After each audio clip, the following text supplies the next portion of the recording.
Everybody, and welcome to the business focused podcast that is Revitalise Meets. It gives me great pleasure to have the opportunity to meet many business professionals and key decision makers, not just locally, but globally. A real chance to delve into the conversations even further to find out about their business journey, their challenges, and much, much more.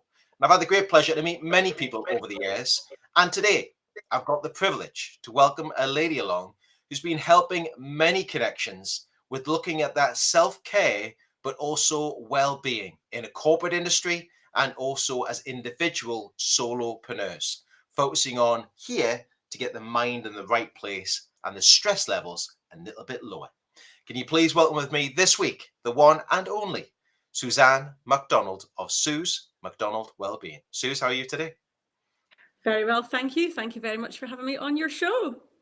You're more than welcome. Thank you. Adverts coming soon.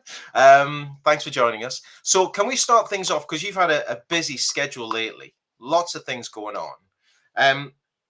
Where did it all begin for you? Where did it all start with Suze McDonald Wellbeing? How did you get into what you're doing right now, Suzanne?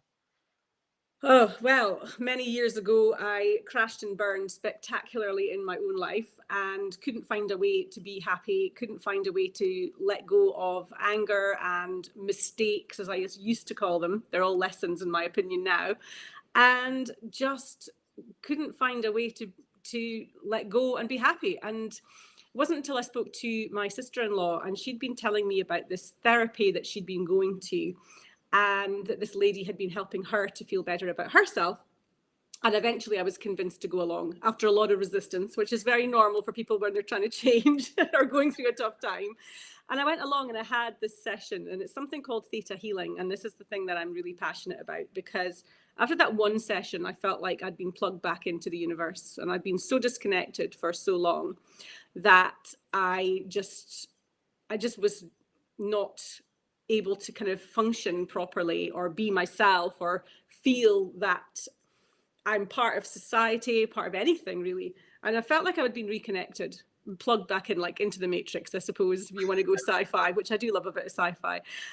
So I had a second session because I wasn't really ready to release a lot of the things that were coming up for me. There was a lot of regret. We talk in theta healing about what we call the 3 R's: rejection, resentment, and regret. And I was full of them all.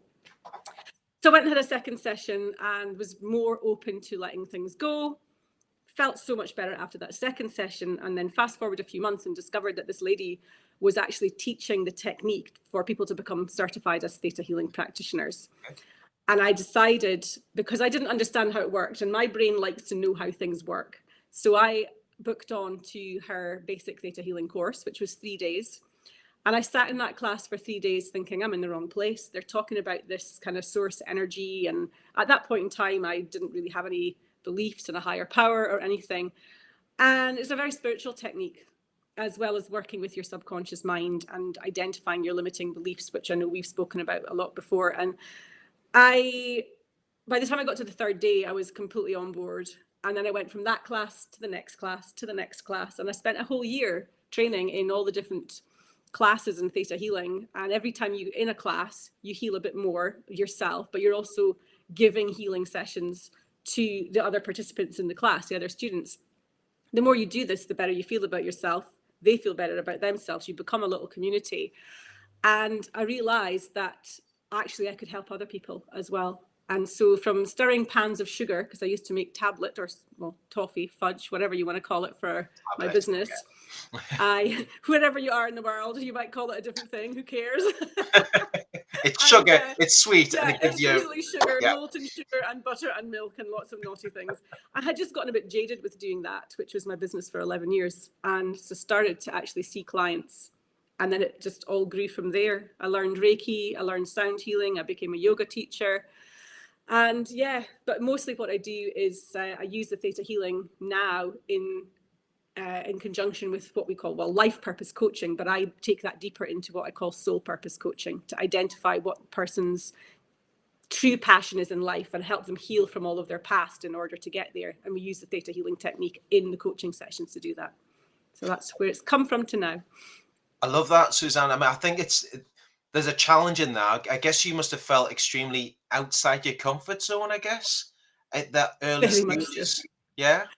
Very much so. I went from a business where I was pretty much the only person making tablet in Dubai, which is where I was living. So I had no competition and I was selling a product way, way easier than suddenly stepping into the holistic world where there is so many other people doing that. And trying to sell a service, that was a whole different ballgame for me. So yeah, very much out of my comfort zone and starting to see clients. My background's hospitality, so I'm very used to being personable and good customer service and all of that, speaking to people, and of course selling the fudge and toffee, that was the same thing. But this was just completely different, getting into someone's head and actually asking them really personal questions about themselves to draw out the answers to help them. Yeah, big step out of my comfort zone for sure. Especially coming from a front of house, I guess that was that business. I suppose there's an element, there's a skill there where you can bridge the gap of creating great business relationships. You're good at that relationship building when people are walking into a hotel, hospitality, etc. as well. So that's probably made it a little bit easier. Absolutely, for sure. I think making people feel at ease and feel comfortable and able to open up is vital in the job that I do now. And that's come from my hospitality background for sure, yeah. Thanks for sharing that. If we look now at sort of the last 12 months, and we've had a lot going on over the last couple of years, really, with coming out of what we have done. I'll go into that in a few minutes or so, though. But what's been your biggest challenge in the last 12 months, and how is that sort of transformed into an achievement for you? Is anything that you've had to push through and it's created a mega opportunity for you? I think if I can just go back ever so slightly more than 12 months to maybe 13 months to be Okay. pedantic here. I was working with people with anxiety when I moved back from Dubai to Scotland. I was working solely online, but I was really being challenged by being pigeonholed into that as my niche because it's a very hard area. People who have anxiety, and this is no disrespect to them, it's a very hard thing to live with. I know I've been there. The people who have anxiety think they want to get out of having anxiety, but actually the anxiety stops them. So it's a bit of a double-edged sword. And I was feeling like it was just not filling my cup with joy. It wasn't really inspiring me and motivating me. And then I had a weird fall in the middle of the town in Aberdeen, and I sprained my ankle right before I did my retreat last year.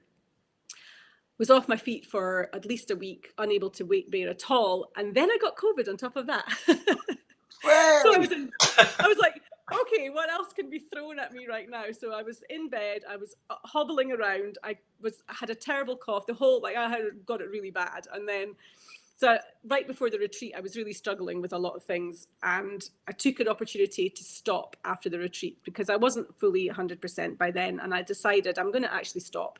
And I'm not going to do anything other than the commitments I already had in my calendar. No more clients, no more nothing. I'm taking a break to really stop and think about what I want in my life and what I want from my business. And the answer to that came on the summer solstice last year. So I took part in a big festival, as I was saying to you just before we came online. I've just come back from one, this year's version of that.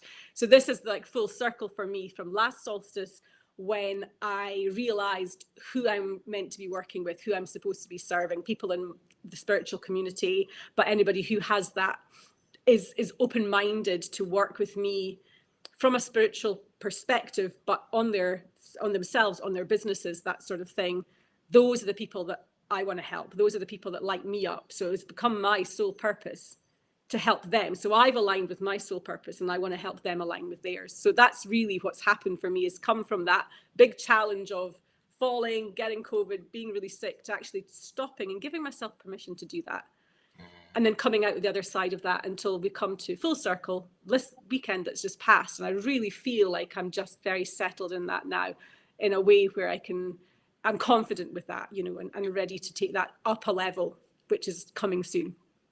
I guess in some ways it realigns who you are and what you want to achieve. Sometimes things happen. We've had this conversation when I've been up at the RBC local in Aberdeen, is that, you something happens for a purpose, to give you the chance to reset yourself slightly, to hit the restart button, or to realign the thoughts and what you want to achieve from it. I think that's what must have happened, really.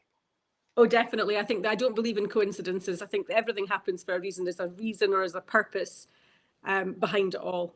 We have to just listen for those signs and take notice, which I really didn't.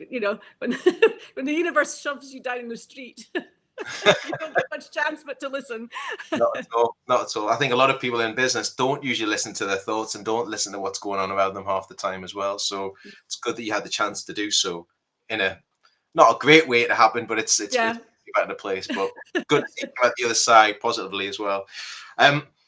We talk about adapting business, and when I first met you, there was a lot with online, and we were adapting an in sort of in person, but now an online world. We're a hybrid link between the two together.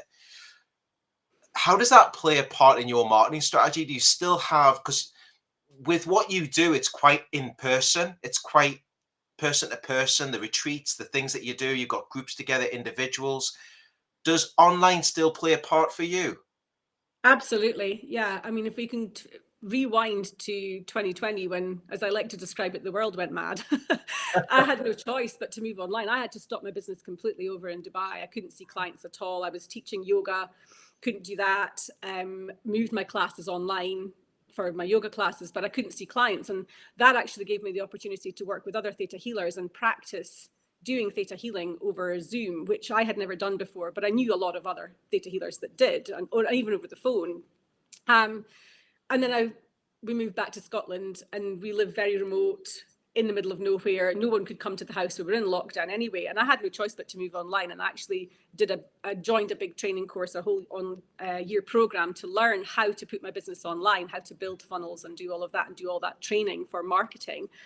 And that worked really well. But as we've moved out of that, I felt very much a need to be back in a space working with people one-to-one, face-to-face. It doesn't mean I can't work online, and actually I've kept that going because it means that I can work hybrid. Like you said, I took this office that I'm in here in September of last year because I felt that need to be able to see people face-to-face, and it's been a really good move for me. But equally, being able to work online still means that I can see clients across the world. So I still have clients in Dubai. I have clients in the south of England. I've had clients in Australia, in Canada. And it's so nice to be able to still serve those people that can't reach me personally. And theta healing works so beautifully online, just in exactly the same way as it does in person. So there isn't any difference. But for me, that personal connection, that face-to-face and being in the same room as someone was really important to me. And that's why I took the office. So yes, very much hybrid works very, very well for me. It's interesting to hear that as well, because a lot of people are drifting away from an online market, an online position within their business. But I believe personally that it still plays a vital part in what we're offering now, because, that blip that we call it back in 2020 type thing, the Marvel blip type thing. But I think it has its place. And I think now what you just mentioned there, it opens up the boundaries even further to many connections, not just the local connections, the UK coverage connections as well, but also the global network that's in there. Because anybody online, time difference can be worked around that time difference, I guess, as well. Oh, absolutely. And I think for me, the people who I've got as clients who are not in my immediate area, some of those have also then traveled to come on retreat with me. So that works really well. And I think for me, I don't believe that I want to cut off one revenue income stream because I'm not willing to work online anymore. If someone needs me to support them, then I will work with them wherever they are. I'm not going to limit that. I want the abundance to come in and to manifest, as we always speak about the manifestation, is to bring that in. And if I limit myself, then that's not going to happen. 100%. Thanks for sharing that. It's interesting to see where that is. Now, I always ask everybody who comes along and joins me on the calls is about top tips. Golden top tips from either your industry or your segment or your sector that you're in, etc. But I'd love to hear your top tips for self-care, for well-being.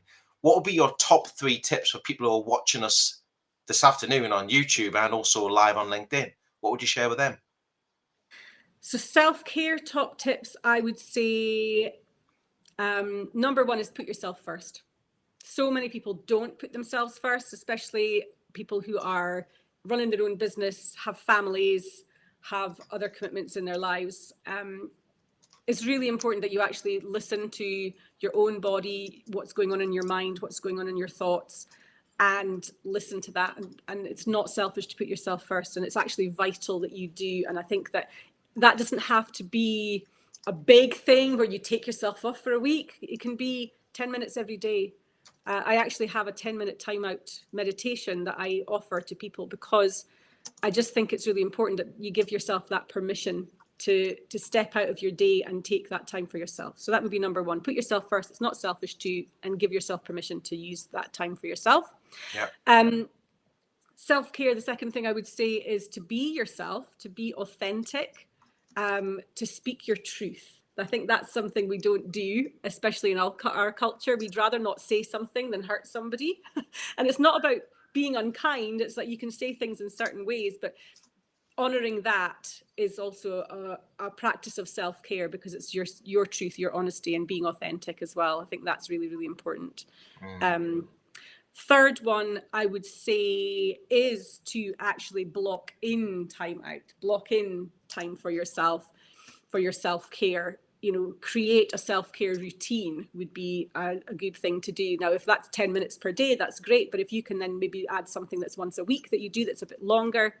And also, just to drop in there, retreats are such a way of immersing yourself in self-care that I would recommend everybody does that at least once a year. So there, yeah.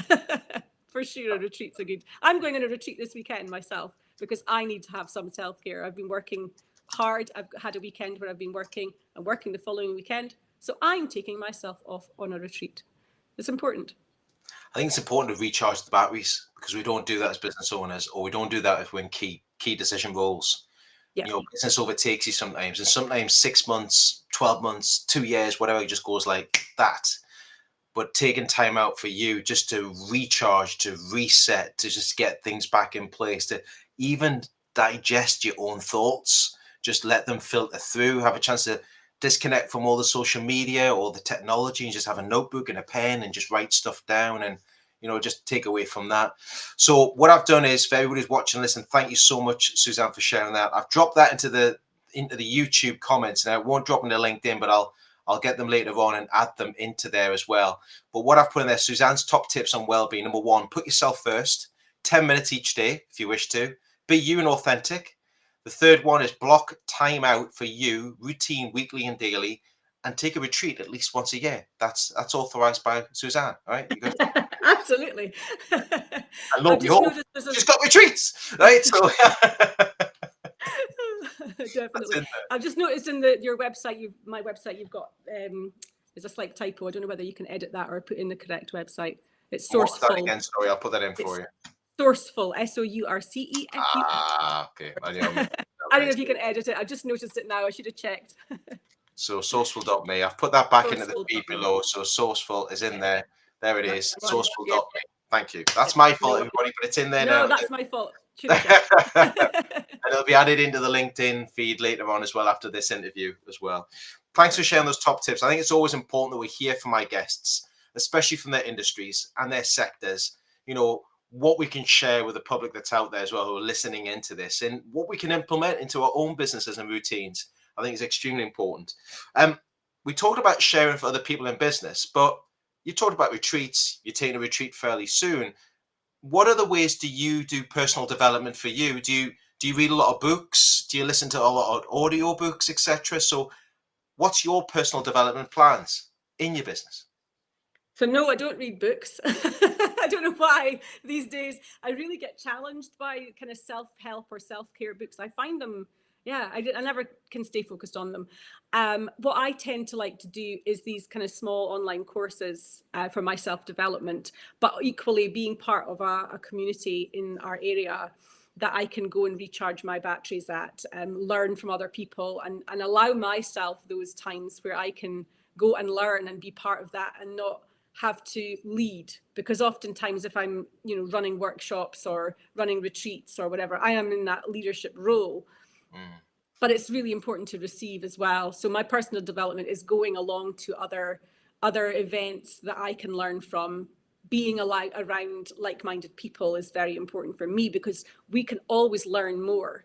For me, it's a lifelong journey of learning and self-development and improving and being picked up on when I've forgotten the teachings that I know that I then help my clients with, but I sometimes forget to embody myself. So that's really nice, is when you've got someone who can be really authentic and honest with me and pick up on those things. And yeah, online courses, that sort of thing, where I can, just delve a little bit deeper into certain topics that I'm interested in, but then I can then integrate that into what I do as well. So yeah, Yeah, that's really important. How many online courses would you do in a year, would you say? Would you do a certain amount? probably maybe 2, because it depends on the time of year. If I'm super busy with work and everything, I don't get time to do them, and I like ones that I can dip in and out of. And usually 2 or 3, and then that on top of everything else. So that kind of like we do these monthly circles where we gather and we learn from each other. And as I said, I'm learning from other people during those as well, and they're every month as well. So I make sure that I'm sort of topped up every so often, every few weeks. Brilliant, superb. I love that. Taking time out for yourself, but also doing the online courses, I think is really key. Self-education for everybody as well, and especially when you said you had to learn a new skill when it came to funnels before for your business. You talked about that earlier as well. So it's always setting yourself out of your comfort zone to try and learn something new that you can implement into your own personal development or your own sort of business as well.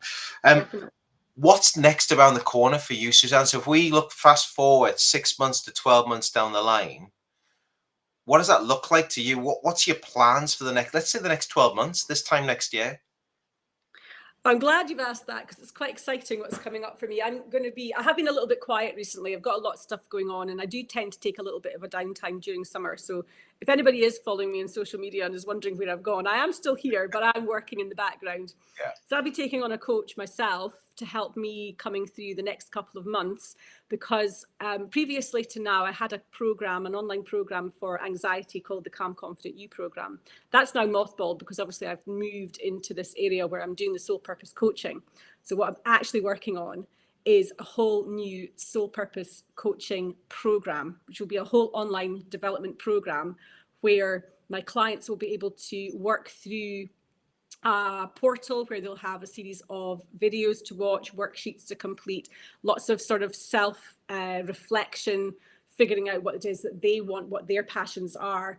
And that will also include group online coaching, which will be in the form of weekly gatherings, weekly online circles where we can gather together, like-minded people again, with that whole concept of development moving forward. So there'll also be a whole online community that's going to be part of that as well. So that's what I'm working on. I'm aiming, I'd like to say 1st of September as a launch date for that. You heard it here live. You heard it here. You've heard it here live. Maybe I'll hold myself accountable to that now, but that's the aim, is to get that going up and running from the 1st of September.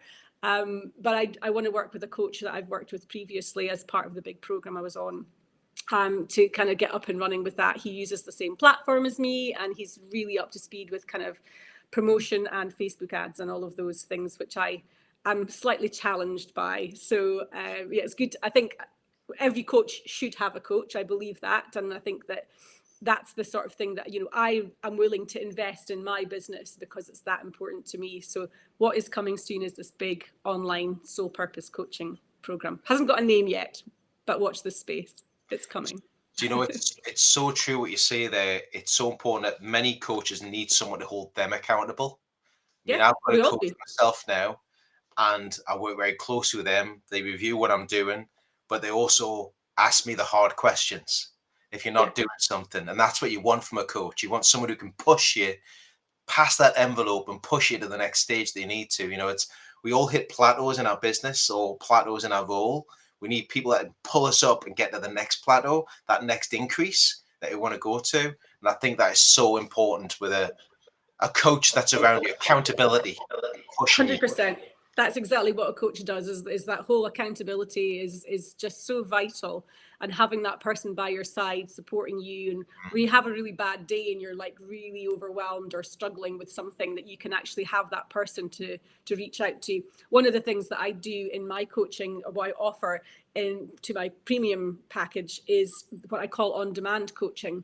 So if my clients have had a really bad day, For example, they can reach out to me on WhatsApp, let me know what's going on, and I will, as soon as I possibly can, obviously I do have to sleep, and I do try and take a Sunday off when I'm not doing something on the weekend, but as far as reasonably possible, I will get back to them as soon as I can and offer them support. Now, that might be by sending them just a voice message, which is just enough. It can be that I'm sending them a resource like a guided meditation to do, or a mindfulness exercise, or it might just be signposting them to something that can support them. So yeah, I think that coaching is vital, and it's good for the accountability, but it's also really helpful for the client to have that extra support to lean on if they're feeling overwhelmed or that everything's just getting too much for them. You mentioned one thing there as being a soundboard, or being a listener, Yeah, being there for them, definitely. listening to what they're going through, reacting to how you can help them, and signposting them down the road that makes it easier for them. And I think that's so key as a coach to do that. Not just giving them tools and tactics and strategy, but actually listening and giving them sort of insight and support and structure to move forward as well. And I think that's really important when you say that as being on demand with that premium package for that side as well. If anyone's got any questions, by the way, anything you want to drop in the feed, please drop it in the LinkedIn feed or the YouTube if you feel appropriate. My last question for yourself, really, Suzanne, is I always ask everybody this, is that whoever's watching and listening to us or watching this back, who would be a great business introduction for you? If someone could help you today, literally knock on that door and open it up and say, ta-da, here's someone who really wants to work with you, Suzanne. Who would that be? Who would be a phenomenal business introduction for you and your business? For me, it's anyone who is looking for purpose in their life, feeling like they're lost or perhaps at a crossroads. It doesn't necessarily have to be that they have their own business.